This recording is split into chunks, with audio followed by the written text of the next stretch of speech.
those are the ones like the examples I gave before. Those recommendations are actually part of how projects are tracked and so on in the Congo.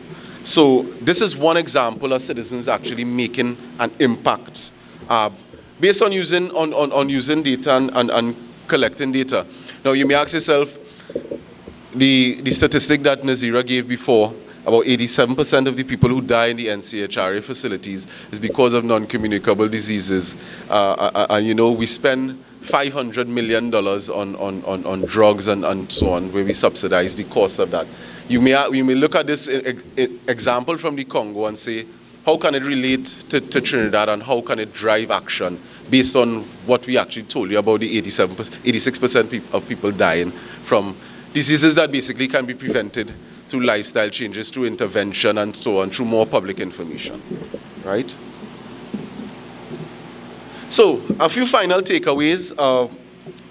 Over 7 years of EITI implementation, we identified and explained over $1 billion in differences between what governments say they receive versus what companies say they pay to the government. And we explained, so you can account for this $1 billion difference. And we explained it carefully, thoughtfully, very easily.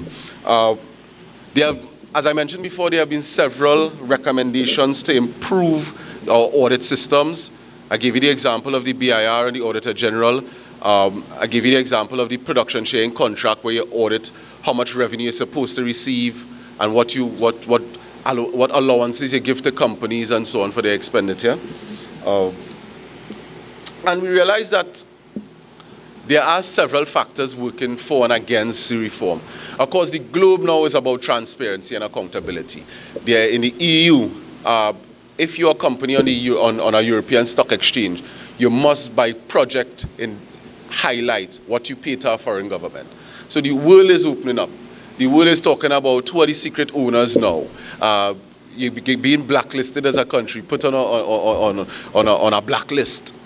If you don't disclose who are the real owners behind the companies operating in your countries and so on.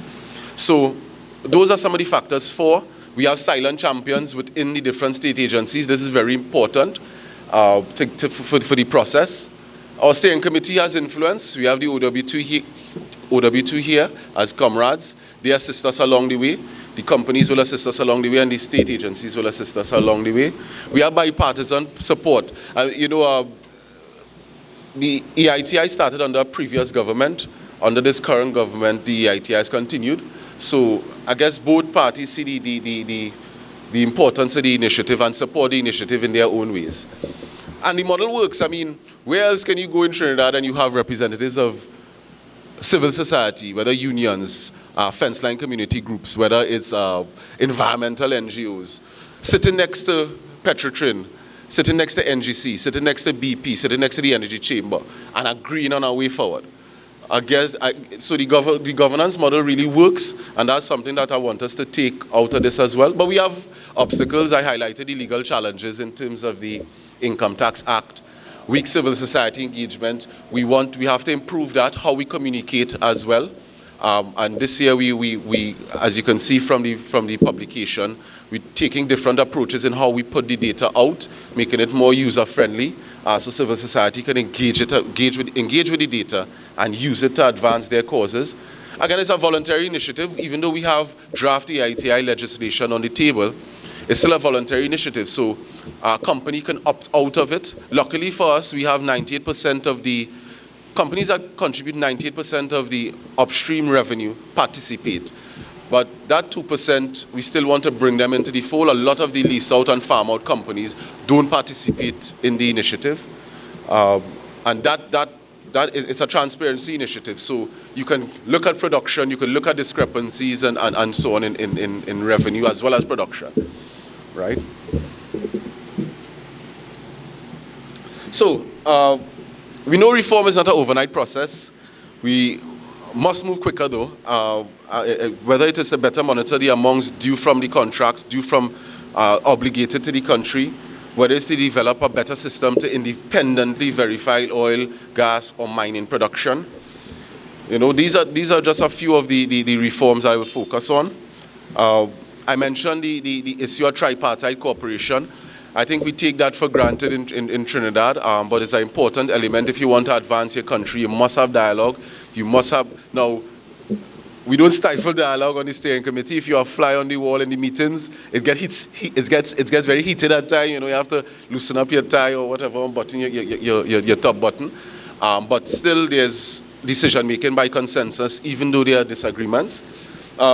In closing, I want to make the point that based on EITI data, we earned around 8.6 billion in 2016. Again, we earned 23 billion in 2015. This year we earned, in 2016, the year that we cover for this current report, we earned 8.6 billion from the upstream sector. That is roughly $6,700 per citizen, if you divide that among by the population. I think when we look at revenue in this way, it forces us to think about how we could better manage our resources and by extension our revenue for current and future generation. The PG made a point about legacy and about the ownership. And I want to say, as a country, we should adopt that way of thinking. Look at it as intergenerational equity. You know, we're holding this wealth in trust for future generations. And if you live by that principle, it will make you adjust to the new realities, and it will make you keep an eye on the future at all times. And with those words, I'd like to thank you for your attention. Thank you very much, Comrade Long, for that. I just write in a short note, I'll come to, for that very insightful presentation and giving us the sneak peek. We are the first audience to see this, and let me just remind again, especially in terms of the media, these are provisional figures. The data is provisional, all right? But a few things jump out and must jump out at us. And one particular point, and I don't want us to lose it, and I want us to just reflect on it a little bit, because we keep talking about ownership and so on, and the idea of resource nationalism. I remember the very first report presented right here at OWTU. And one of the things that jumped out for comrades, because comrades were coming up, almost every comrade came up and expressed extreme concern, because I don't think we were ever so aware that 60% of our energy revenue was coming from multinationals. BP, BHP, Billiton, BG, and the number of them. And not all of them actually in the report. And I want to end with that in terms of companies who opted out. 60%. And comrades came right on this floor and say, wait. We have to be concerned about that. Because how can we talk ownership and 60% of our revenue, which we have no control over, coming from multinationals? That's almost going back 50 years. And here you have it, 4 years later, because if they control that amount of your revenue, it means, and all you're receiving is royalties and taxes, we could be seriously hampered if there is a fall in revenue, or if, worse yet, if they pack up and leave. And so said, as comrades raised those concerns some 4 years or 3 years ago, in 67% decline in 4 years. And I want us to think about that, you know, in terms of how we as a people still are under the shackles of multinationals. I want us to think about that. That's something, a nice takeaway, if you wish. And I like the debunking the myth. Thank you, Comrade Long, for debunking this nonsensical myth being bandied about that Petroleum don't pay taxes. It's not the amount that was paid the year before, okay? That's understandable.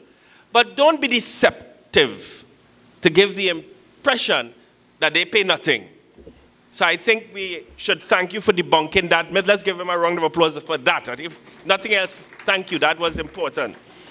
And finally, well, thirdly, I recall in another place, another parliament, in another forum, the minister, as far as we are concerned, was kind of all over the place when asked about TTEITI legislation.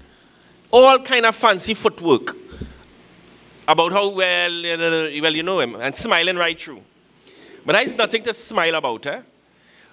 Our position as the OWTU is bring TTEITI legislation and force every single company to be part of the process so that we know exactly what they're paying. It's our resources. We want to know. And you ended by saying keep our eyes on the future. In order to keep our eyes on the future, we have to keep our eyes on them politicians and them parties. So, the final speaker before we get into our discourse and discussion coming from the panel. And I think we would have heard from our President General earlier this morning in his keynote address. But I want to also get into a little more detail in terms of Petrotrin and the way forward, because, I mean, that is such an important entity, which we all know. And to bring those remarks and to share with us the way forward from our point of view is none other than the General Secretary of the Oilfield Workers Trade Union, Comrade Richard Lee. Come on, Chairman. Come on, President General. Ms. Nazir, well, Abdullah, yes. TTEI Secretariat, Comrade Churin Long. I just heard the Chairman gave you the title. Head Secretariat of the TTEI. Comrades of different trade unions gathered here under the Joint Trade Union Movement, members of civil society organizations, members of the media, members of staff present, comrades of the Blue Shirt Army, good morning. Comrade Chairman, permit me a couple of minutes just to give a historic view of the hydrocarbon sector in Trinidad and Tobago, namely Petrotrin, in putting forward the way forward, which is what I'm supposed to talk about. And just want to show the context. Yes.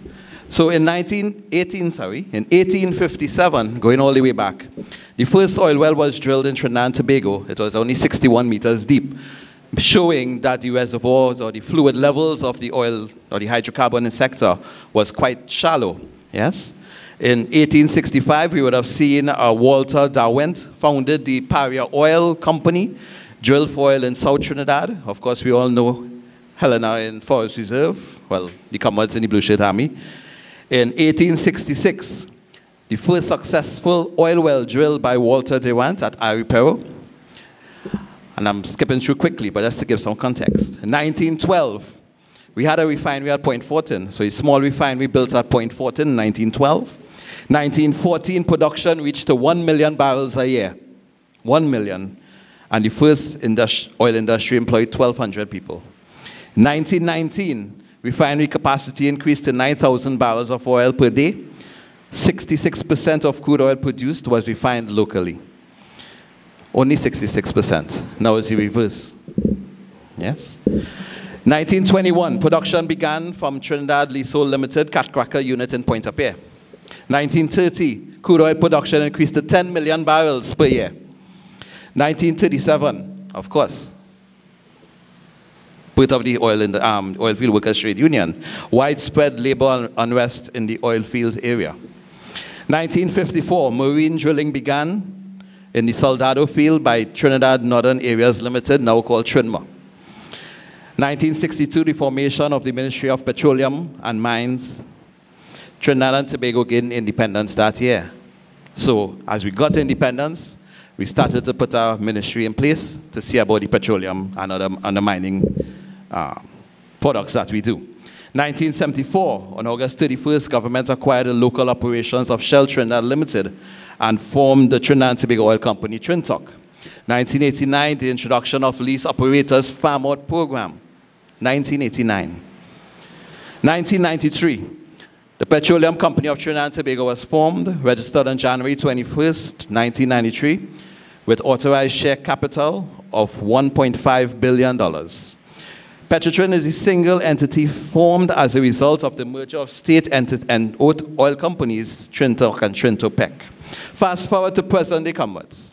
2017-2018, the PNM government, and it was said by the President General, it was said by Comrade Chairman, is constantly misleading the public and the global community, stating that Petrotrin is a ward of the state.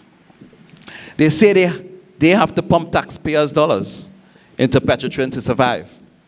But that's not true, comrades. The question that we should ask the question that we should ask is how much money have the government actually put into Petrotrin? Food for thought, yes? And the answer you will hear is none. What Petrotrin actually did was just ask the government to stand security for the loans that they would be pursuing, yes? So it's not our taxpayers' dollars that are actually going back into Petrotrin. So we all can agree, yes, as we saw the presentations there, that the commodity prices have declined. And in 2017, it was low. But since we're in the budget in September of 2017, where the budget prices were pegged at $52 per barrel, US dollars per barrel, oil prices since then have been averaging of around 63 US per barrel to date. All right, so comrades, we need to ask, and Nazira actually said it, the HFS, the Heritage Stabilization Fund, where's the surplus actually going? We need to know. It was said earlier.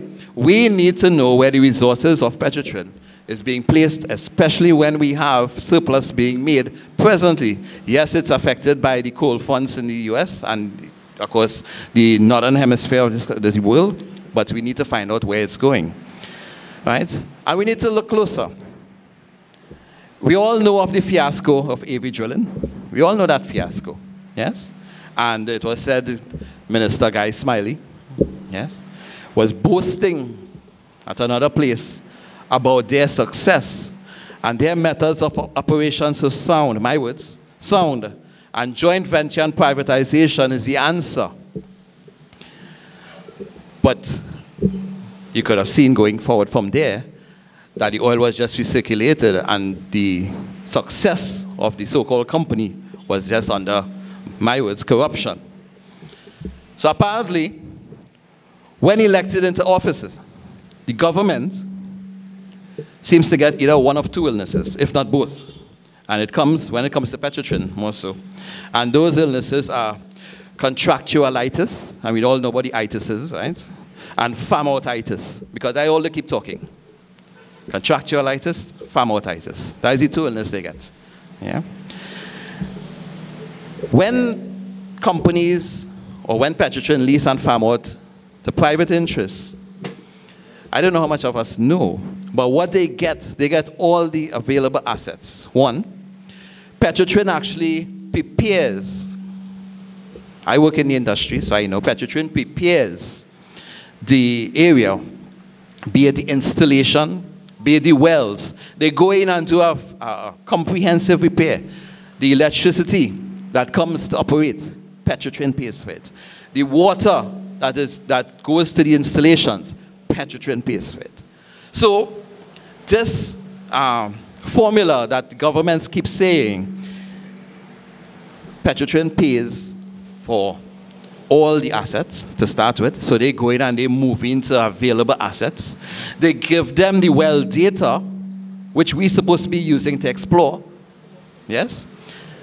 They give them all amenities, so everything is in place. All they have to do is move in, take a winch, or what some people call a rig, and put that winch on the location, do a little workover, and boom, oil starts flowing from the ground. And you know, comrades, the comrades in the fields will know that we, the Oil Field Workers Trade Union, have put together a comprehensive, detailed, outlined strategy for what we call quick wins. Comprehensive. I remember ENP's document was like 53 pages big. Trinma document, point-of-pair document, and halfway through it was over 60 pages. Comprehensive quick wins, especially the revitalizing of the producing fields. Yes? What comes as we hear, the political directorates keep saying, joint venture, lease, farm out. The opposition, when they were in power, what they were saying, the same thing. But now that they're back in the opposition, now they're being forked, F-O-R-K-E-D, forked tongue, and playing like they have the people's interest at heart. Coming out and talking about the benefits of this and why they're doing this. But when they were there, what they were doing, the same thing. Contractualitis and farmoutitis. Yeah? All of them want to hear, all of them talking about privatize, sell to the elite class, the 1%. But I know, comrades, One says a OWTU. And I could talk about my President General. One says Ansel George Roger, sorry, leading the charge. We, the Oilfield Workers Trade Union, will never sit idly by to have any of those right-wing capitalist governments take God out of their thoughts and give away our patrimony to private interests. Never. Mismanagement. Well, oh gosh, we all know of this. Mismanagement is the modus operandi in Petrotrin. The OWTU presented to this new board, and the board before, and the board before that, and the board before that one also, and to the government before that, yes, a plan to have Petrotrin restructured so as to have maximum operating efficiency.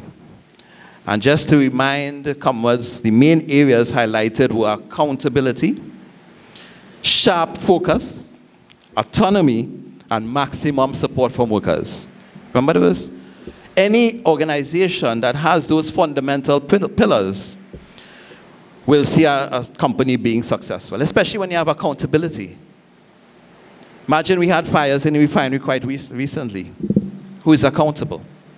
I don't know if you all heard about it or read about it, but fires in the refinery, a place where we have light products, gasoline, aviation fuel, yes, volatile products that could have gone up and caused a chain reaction from point up here to point Lisas.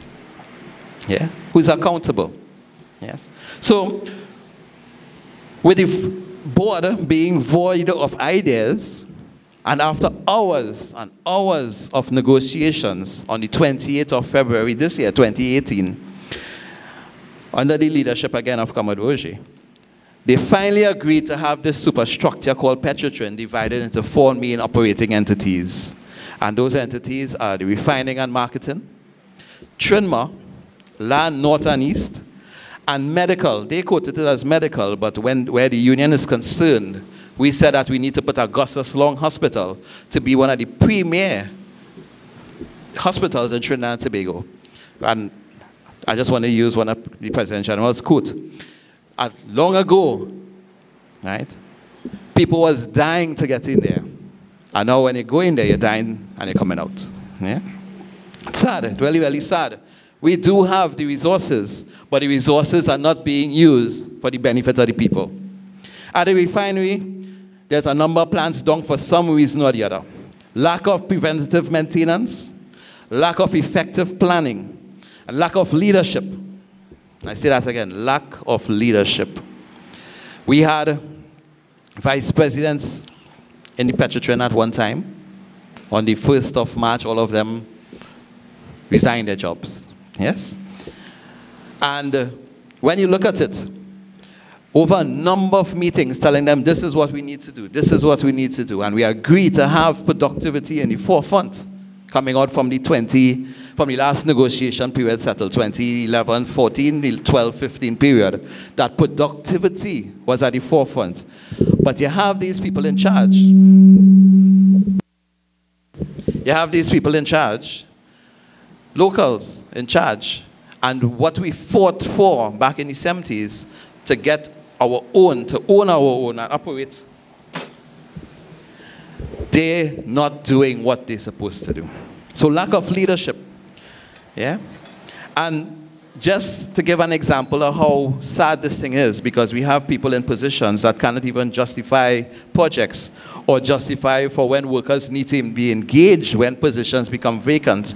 We have a situation where there are 10 vacancies, and just for the manager to write to say there are 10 vacancies, and if we don't fill or backfill or bring in people in these positions, the operations will shut down. They can't even write that. A month is going.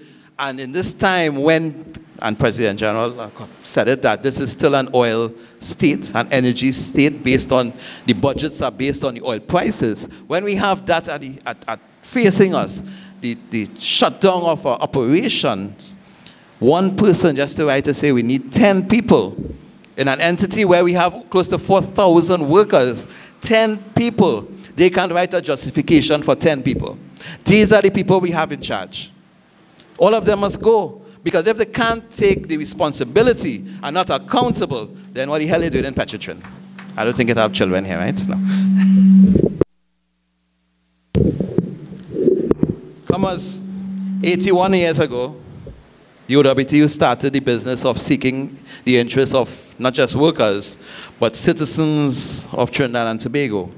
We remained consistent over those years, and we still seek interests of the citizens of Trinidad and Tobago. While I was giving my opening brief history of the company Petrotrin, we would have seen our natural resources move from colonialist hands, which, by the way, in the 30s, in the Second World War, Trinidad and Tobago oil was shipped from Trinidad to Britain to assist with the fuels while that battle was going on. And I understand, I wasn't there, I understand that when they go out into open waters, they would be bombed. Yeah? So small quantities actually made it to Britain when you look at the history. Yeah? It was not for the OWTU, comrades. It was not for the OWTU. In 1974, as I said earlier, demanded that Shell leave our lands and leave our resources to the benefit of Trinidad and Tobago. We would not have a Petrotrin today where we stand here and the citizens benefit from it. We would have still been under colonial hands and they would have been reaping all the benefits, not us. Just signed yesterday, after the meeting, it was spoken by Comrade President General. He would have showed you all the agreements, right? A document was signed to have a team formed which will be urgently pursuing and aggressively pursuing to place these 4 new operating entities in context to the way it's supposed to operate. We have the plan. We showed them the plan. And as we said, they are void of ideas, bankrupt of ideas, as my President General says. Yes? And we showed them that plan. And we have now a joint team, which was signed off, last night, after 13 hours of long discussions, after signed off last night, where we'll have some from the company side, and equal numbers on the union side, sitting down, working together to aggressively pursue and put into place these 4 entities. And remember the 4 entities as I set up in front. And their focus will be, of course, having removed these layers of top-level, high-level managers who are not doing anything, as we just heard, can't even justify 10 workers coming on to have an operation continue safely. More so. They need to be focused on building and increasing our indigenous crude oil production. There's still the Jubilee fields. Yes, we don't hear about it often, but there still is the Jubilee fields. And though that field is still there to exploit in Trinidad, and we still have a 3D seismic study that was done in 2009-10, which showed potential reserves in locations on the western side of southern Trinidad. Those areas still need to be pursued. Quick win projects, I spoke about it. Without major capital injection, we will see production increase to at least 1,000 barrels. With a sharp focus, this can become a reality. The OWTU presented our findings to the government of past and present, and also to different boards. We said that also. All of these initiatives, once implemented, will add to the coffers of Petrotrin and the state, which profits, of course, will be beneficial to all citizens of Trinidad and Tobago. And I just want to go into the report a bit. On page 2 of the TTEITI summary report of 2017, we can see that the contribution made for 2016 and 17 from the energy sector is 6.5 billion. Comrade Nazira would have showed, I say Comrade, Nazira would have showed that, right? And 6.53 billion respectively. If we allow these on the flip side, political parties, when they get into power, to give away our resource, can you imagine, comrades, the after-tax profit for one group of people, that 1% people, will take home, and that's just the taxes, so you can imagine what's the profits, right? Because the taxes are based on profits, yes? So they will take home your money, your resource, in the sums of billions, because the taxes are paid in billions to be shared amongst themselves. Not for us, but them. We need to know what happens to our money, our resource. We own it. Petroleum does not belong to any government. It belongs to the people of the Republic of Trinidad and Tobago. And when we look at the 2017 again report, and I want to quote from the report because it's always good, you have figures in front of you. When you look at that report, I just want to read a quick extract on page 4, right? And it's something that the OWTU have been saying for years, for decades. Oil and gas and minerals are owned by all. By all. This is true for citizens of oil-rich Nigeria, as it is for citizens of mineral-rich Mongolia, as it is for all Trinbagonians. We have been saying that for years, comrades.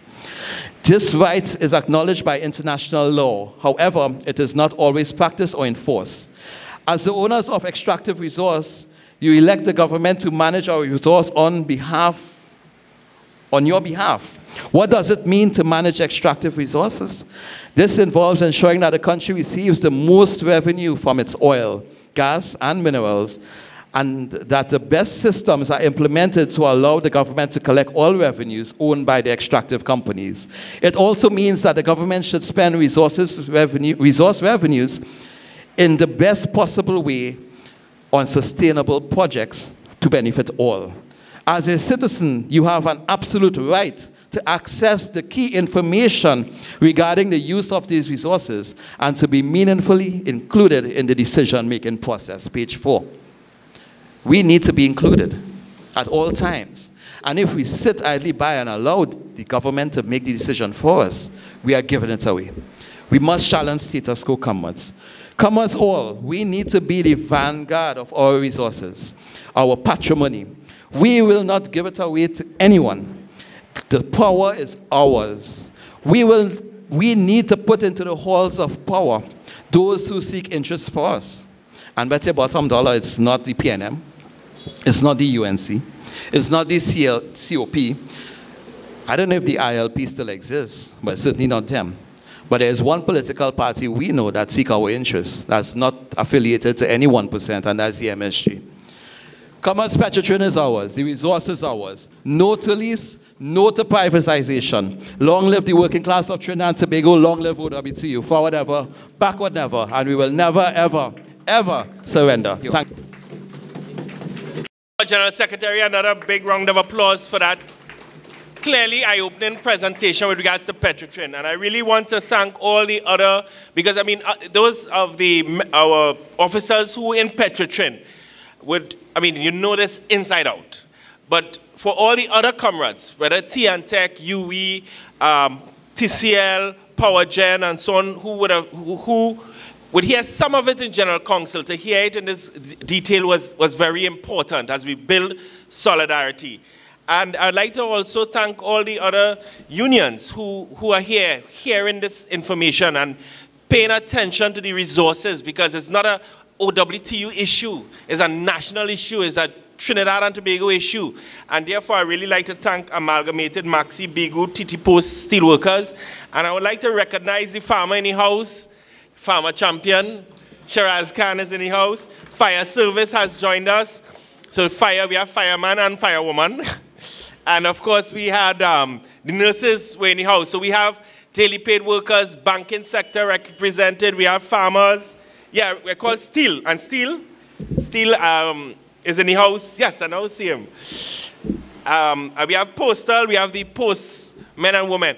I mean, this is just right here in this room are representatives of almost right across the economy of Trinidad and Tobago. And I'd like to pay special thanks to those of you all outside of the trade union movement who join us here this morning. And I'm talking about the Trinidad and Tobago Association of Village and Community Council. Where's the representative?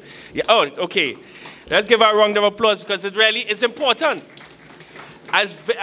In terms of the community and the villages and so on, and how the community can benefit from the resources. So I think it is so important to recognize you coming here and hearing for yourself what is happening from a civil society point of view, from the union's point of view, in terms of the energy sector. I'd like to also thank the Point Fortin Fanny Village Council representative. That person left? I saw them. Oh, there he is. All right. Well, I mean, Point Fortin Fanny Village. I mean, right you in the center of the energy sector in essence. So it's very important to see as a village council, as civil society, that you're coming out to hear what is happening with us. Then we have a representative from ABS, I believe is here. Let's give the brother a round of applause. And we have representatives from National Quarries. Let's give them a round of applause. We just got recognition. And the President General and myself are now talking. You see how Petroleum is to the oil and gas industry? National Quarries have to be to the mining industry. You have to play a bigger role. You have all kind of little mining private interest mining companies all over the place, unregulated, doing what they want. I mean, supervising the mining sector. No, National Quarries, we believe, should be expanded and so on, and therefore should play a critical role in terms of the mining industry, all right? We have a representative from the Ministry of Planning and Development. Where is that person? Oh, let's give her a round of applause. That is the ministry that's planning to develop. And key to that is the revenue of the country. And I think it's really important, and we're happy that you took the decision to be part of this discussion, to hear from our point of view, from the real patriots, how we feel about the energy sector and the national resources of Trinidad and Tobago. So you could take back that term of resource nationalism back to the ministry in terms of our clear position. We want to open the floor to any comrade or any of our guests to take the floor. What we'll do in a matter of order, all those who would like to speak, just come and make a line so it's easier, because I might forget who hand went up when. So just form a line. Shiraz, and we want to... No, we'll come in front.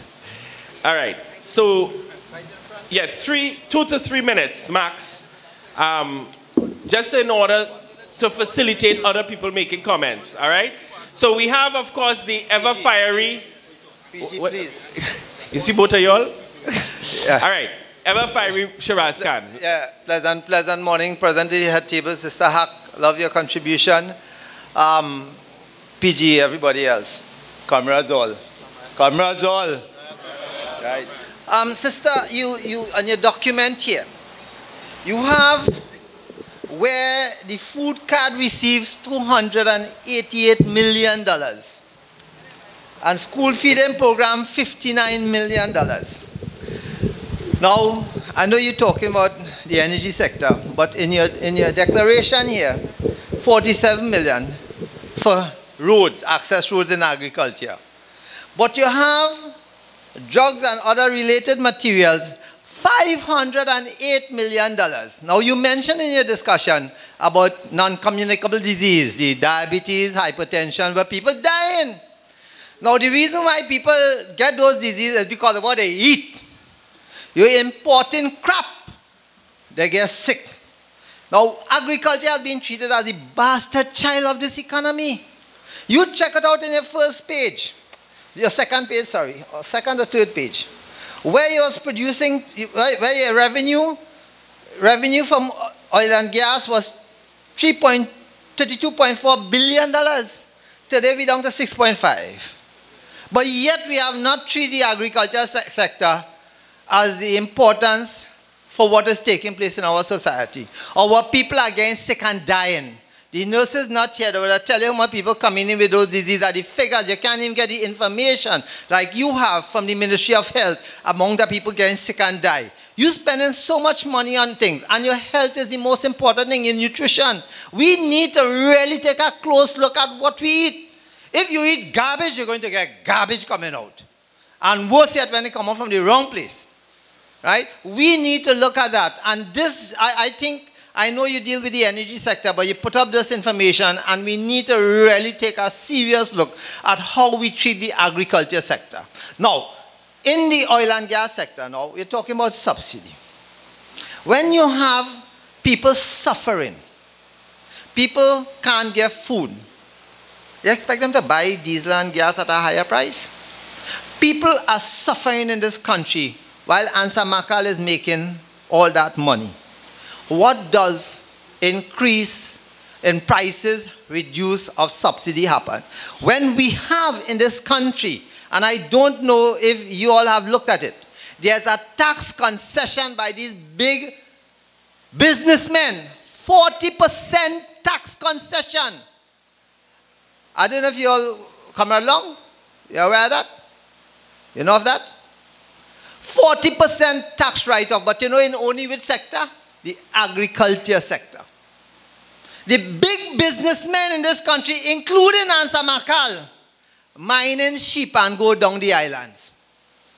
And they are writing off 40% of their taxes towards agriculture when the farmer had to dip in his pocket, even buying land, buying animals, and all of this happening from that concession. That is what Transparency International need to look at. Comrade PG and Ozzy would tell you, is years now are talking about a 40% tax concession that business people are enjoying in this country. And that need to be stopped.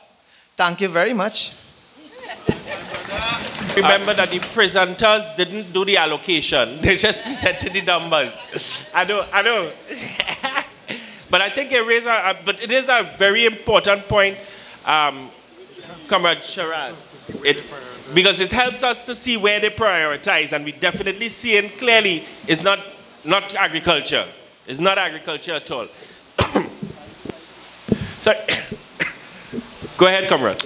Pleasant good morning to the head table, members of TTEITI. Welcome to the Oilfield Workers Trade Union. My name is Theophilus Joseph.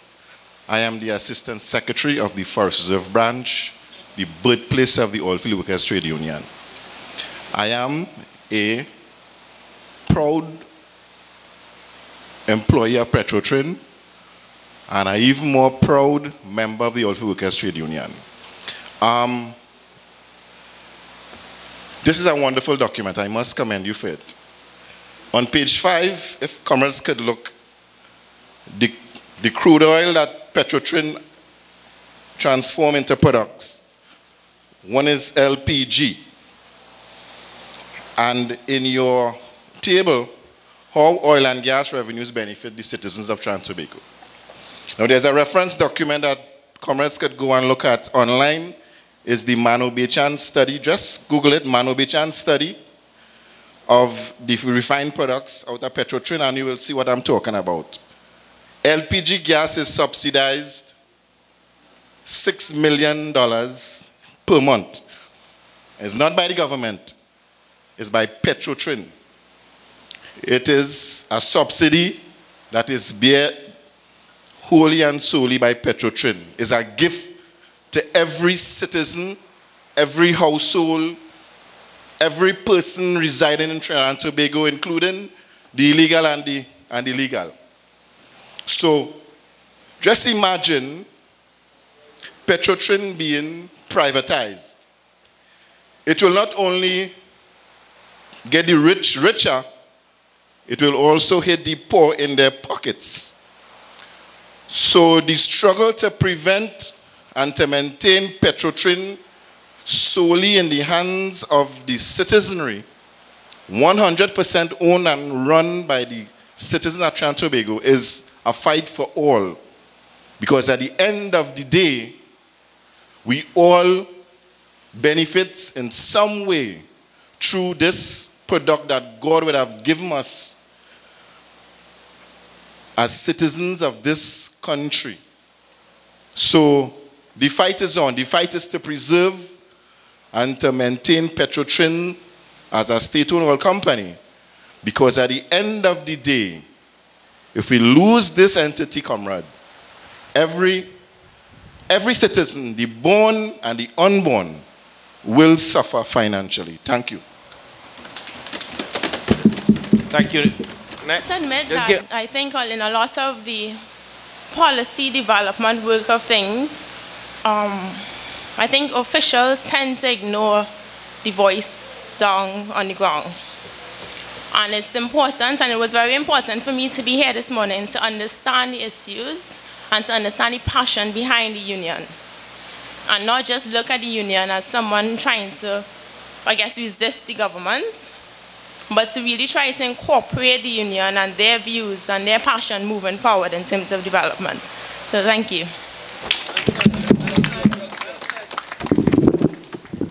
think it was very, you see why it was important to allow the female voice? See how important that voice is? All right, so we're going to go to the panel. We're going to ask, coming from my furthest right, come to the left. Thanks.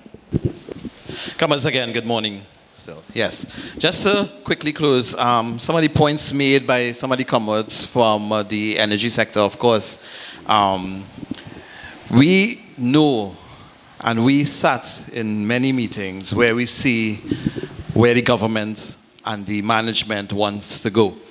And we know that some of the subsidies is, yes, and comrades would have said it, just left there, that the subsidies belong to us. The resource belong to us. So yes, I agree that we shouldn't have to pay full price for these things. It's ours. Yes, we have to pay for it because there are people working in the refineries, working in the fields, and they have to be paid also. Just to make a quick point in closing, Comrade Chairman, is that we know that if the resource and if the energy sector is placed in private interest hands, what they will do, and we would have seen it yesterday in the study that we sat in, that they're looking to reduce numbers. If you have reduction in numbers, of course you'll have mouths to feed, families affected, communities affected, and this is not something that you would want. The benefit of the state-owned entities are for the people. The people ought to own and operate. We do own and operate, not all of it, but we should pursue aggressively owning and operate all of it. All multinationals come here to, and I will use this word broadly, to rape this country of our resources. Yes? And once it's ours, then we have to defend it. And our role as leaders, our role here, sitting here today, is to carry this message to the public, to your community, and educate them. This publication here should be put in the media, at least excerpts showing exactly what is done, and it should be published. I believe this should be published in the media. Not everybody will get a nice glossy copy like this, but I think it should be published so that the population of Trinidad and Tobago will know exactly what is happening. Welcome, Chairman. That is my closing. Thank you very much.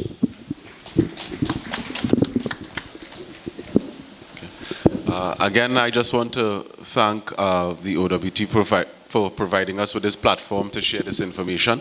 I think one thing that we always promote in EITI implementation is dialogue. And hearing some of the comments today made me start thinking, okay, we talk about subsidies and so on, but the real issue to me is efficiency in how we spend. You know, some things we spend on, the programs can be better. I'll give you a real example. Last night, we were playing football in Etihad Savannah, right? And after we finished playing, the fella said, listen, you know, we have to put up $30 per man to cut this section of the field because it's taking long to cut.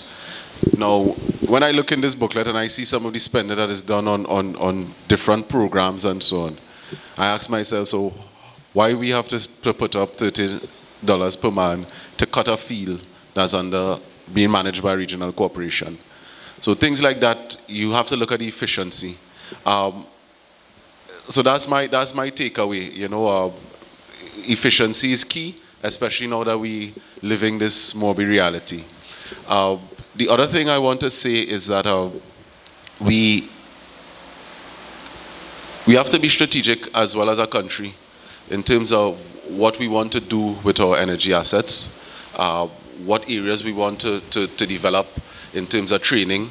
Do we want to have an energy services sector so we could take this Trinidad model abroad to other countries that are now developing their energy sector? I think that's a discussion that we don't necessarily have within the country in terms of we have 100 years of history in developing oil and gas. And how can we export this, make this a real asset to export to other countries that are now developing their fields? Last point I want to make is that everyone in this audience today, you are now EITI champions. You are EITI ambassadors. We want you to go out, talk to your family, talk to your husband, your wives, your children about the work that we do. Share with them some of the information and give us feedback. We always believe in the concept of Kaizen as constant improvement. So we want your feedback to improve how we deliver the information to you. Thanks again.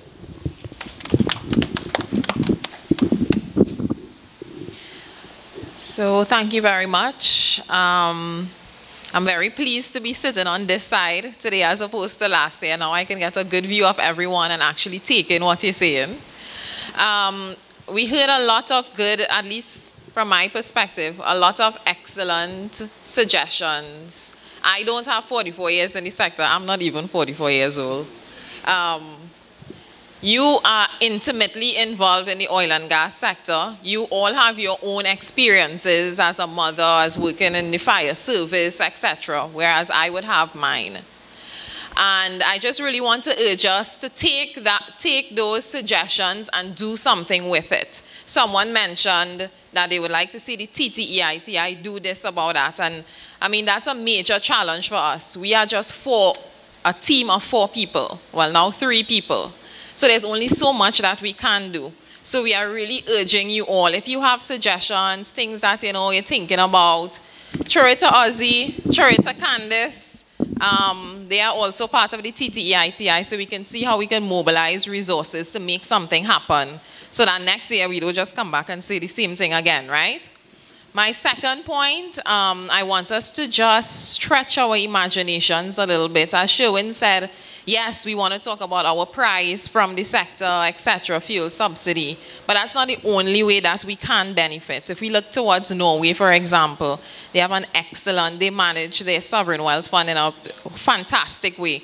So if you were a father in a household at the end of the month or quarterly, you could expect a check coming into your mailbox, and that is oil money that is there for you. So there are different ways improving the efficiency of spend, as Sherwin said, and as I mentioned in the presentation, relieving pain points. So it's not just about, as Theophilus Henry, I hope I got that right, said, it's not just about handouts and, well, you give me this, so I happy kind of attitude, or that's all that we should settle for.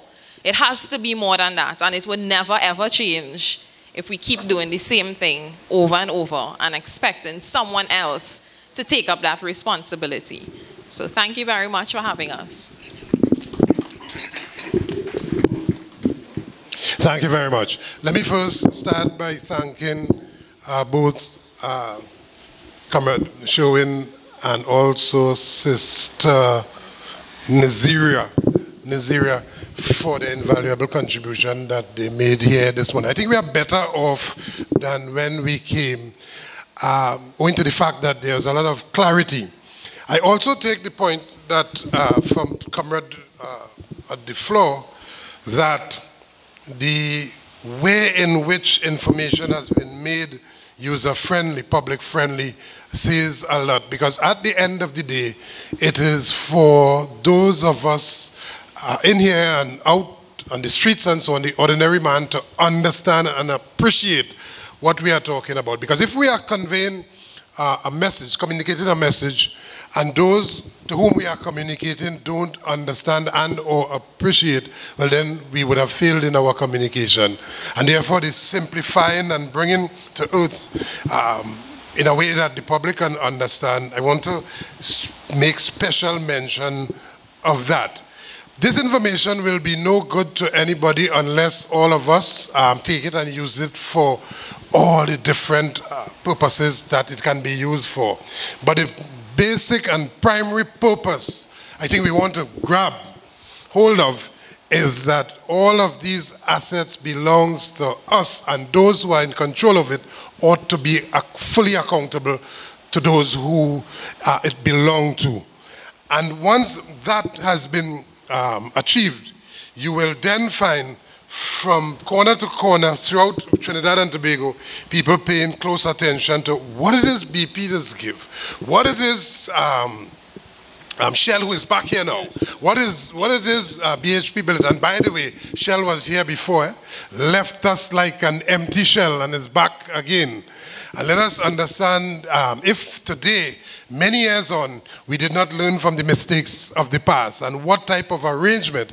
And yes, we are entitled to know, because it is those are our assets, we are entitled to know the details of those contracts. But because of all of those confidentiality clauses and arrangements and so on, the multinationals take advantage of those with whom they are negotiating, that's the period, present and past governments, to enter into those type of arrangements. Full transparency is just that. If we ought to be transparent, we ought to know exactly what they are gaining, what are the benefits that they derive from these concessions and so on.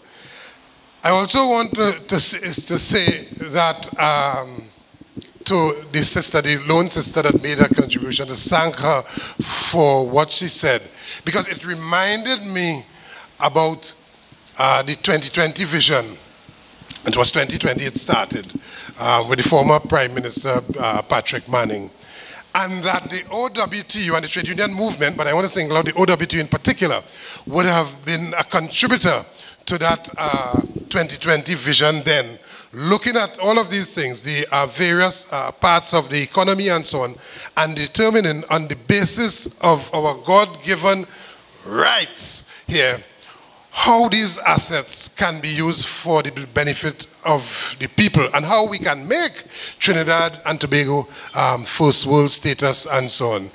And that one of the things that we would have stood out for us is that not until the average citizen, the last citizen, is relieved of the pain that the sister here is talking about, the normal pain and frustration and so on, able to improve his standard of living and quality of life, then and only then we will be able to declare that we are of first world status and achieve a 2020 vision and so on.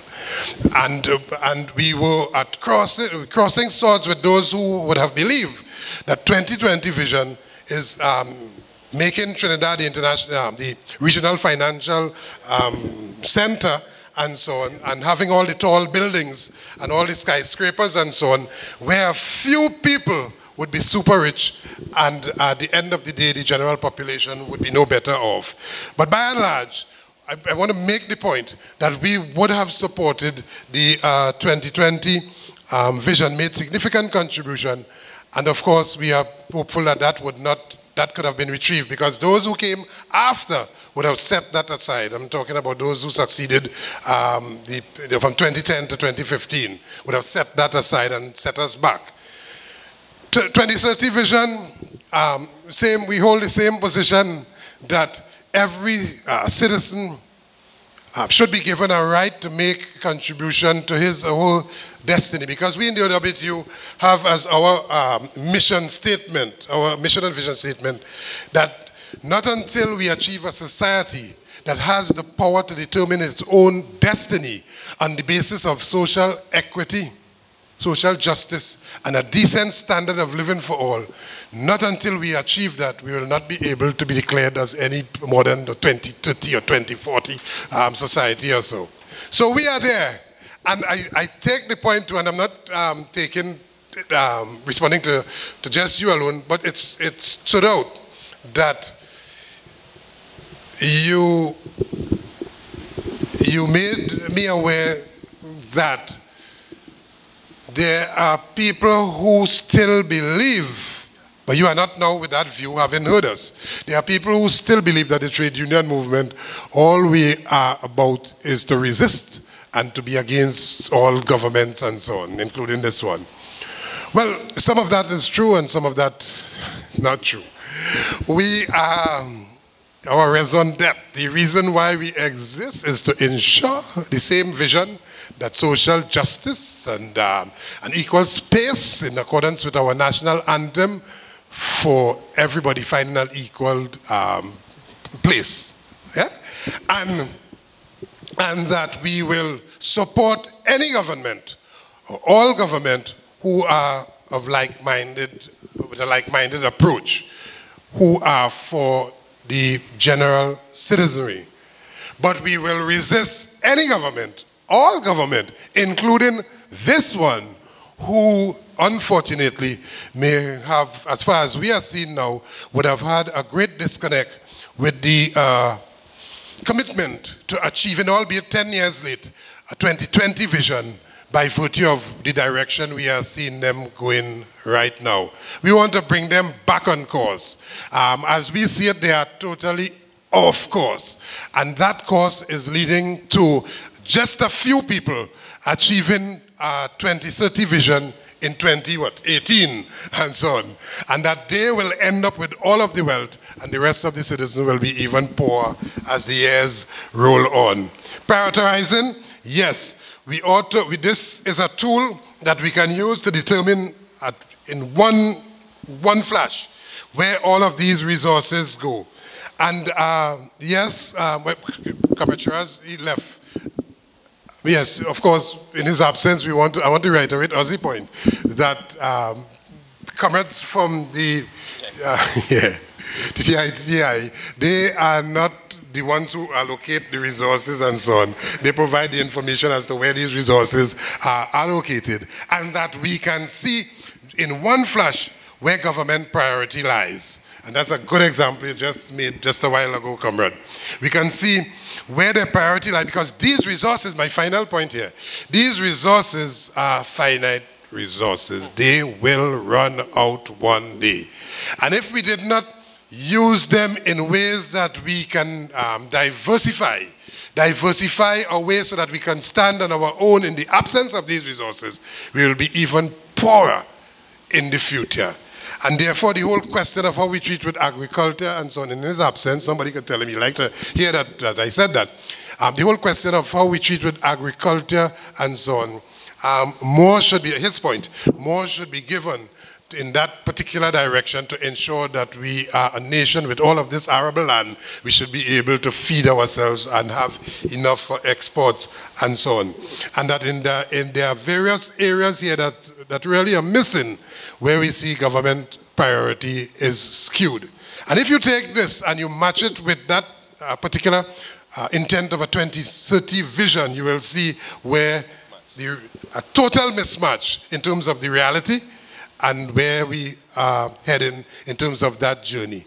On that journey, I want us to continue to encourage everybody to be a part of this journey to make sure that we keep all governments on track, because they have a responsibility, not to themselves, not to manage these resources in their own image and likeness and for their friends, but for all of us, all of the people now and for future generation. And if we could get that and pursue that in our own enclaves when we talk with them in the various ministries of planning and so on, and when we talk with them in the various party groups, wherever those meetings are held, in the General Council and so on. The union is not about fighting. The union is about making sure that the country run right for the country. Then we will have a better country. Thank you very much. There is nothing left to say after the closing remarks of the President General, so I'm going to just quickly ask Comrade Candice Sebro, our hard-working Education and Research Officer, who helped make this forum a reality and who sits regularly on the EITI Steering Committee.